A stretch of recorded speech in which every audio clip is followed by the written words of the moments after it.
Ashake pamoja na babake mzazi nadhani wamemaliza tofauti zao baada ya mgogoro ambao umedumu kwa muda mrefu zaidi kwenye mitandao ya kijamii. Baba yake baada ya kufunguka na kusema kwamba Ashake amekuwa hamsaidii kulingana na hali yake ambayo alionayo kwa sasa.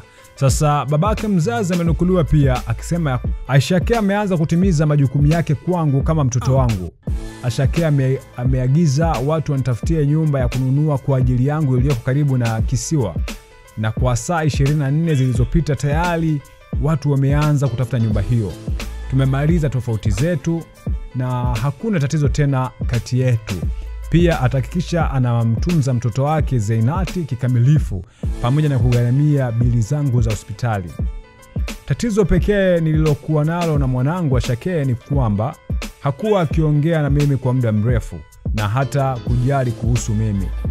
Kinachoniumiza ni kwamba mama yake hajawahi kumsukuma Ashake kuuliza kuhusu hali yangu au kushughulikia mahitaji yangu.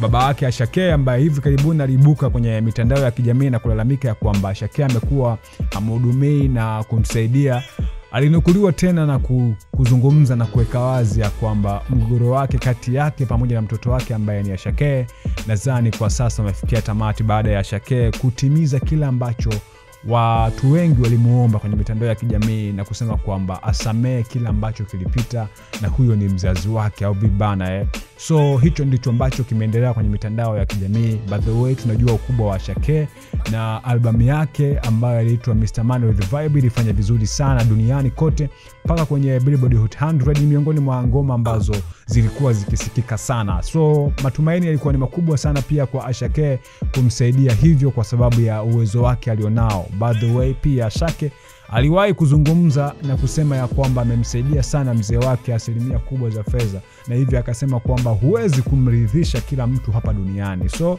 nadhani pia watu wamemuomba sana na watu wake wa karibu pia kuhusiana na kila ambacho kinaendelea kwenye mitandao ya kijamii. Of course ni mzazi wake ambaye pia ana shida ya kuparalyze upande mmoja. Nadhani Ashake ametimiza hilo kama ambavyo watu wengi walikuwa wakihitaji. Unaweza pia ukatucheki kwenye mitandao yetu ya kijamii TikTok, YouTube, Instagram kwa jina moja tu A-Digital. Nenda like, kashare, subscribe kwa habari zote kemkemu ambazo zina trend Tanzania na nje ya mipaka ya Tanzania. Bye bye until next time. Mimi naitwa Carnival.